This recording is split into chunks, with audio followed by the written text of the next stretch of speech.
रायपुर के सबले पुराना मंदिर महामाया मंदिर ट्रस्ट जहार ले गुप्त नवरात्रि के मौका में 19 ले 27 जून तक भागवत प्रवचन के आयोजन करे जाही। एमा ब्रह्मचारी डॉक्टर इंदु भवानंद शास्त्री हा प्रवचन करही। ये संबंध में महामाया मंदिर न्यास समिति के अध्यक्ष आनंद शर्मा, सचिव व्यास नारायण तिवारी और न्यासी सदस्य पंडित विजय कुमार झा पत्रकार वार्ता में बताई कि 19 जून के शोभा यात्रा और कलश यात्रा के संग भागवत कथा के शुभारंभ होही। 9 दिन तक के भागवत के अलग अलग प्रसंग के चर्चा यहाँ होही, जिसमें सुने पर भक्तवन के बैठे के भी बड़े पैमाना में व्यवस्था यहाँ करेगी है। वहीं 27 जून महाआरती हवन के संग भागवत कथा के समापन होगी।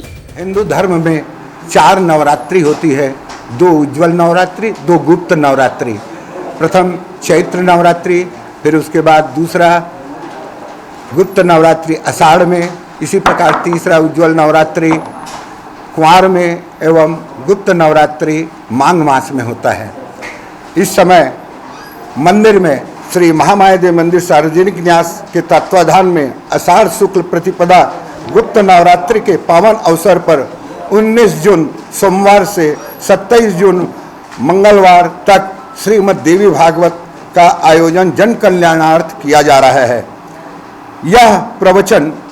यह देवी भागवत मंदिर में प्रथम बार इस प्रकार का आयोजन मंदिर ट्रस्ट कमेटी के द्वारा किया गया है। प्रवचन का समय है अपराह्न 3 बजे से लेकर संध्या 6 बजे तक मंदिर प्रांगण में होगा। ब्यूरो रिपोर्ट उत्तलंका न्यूज।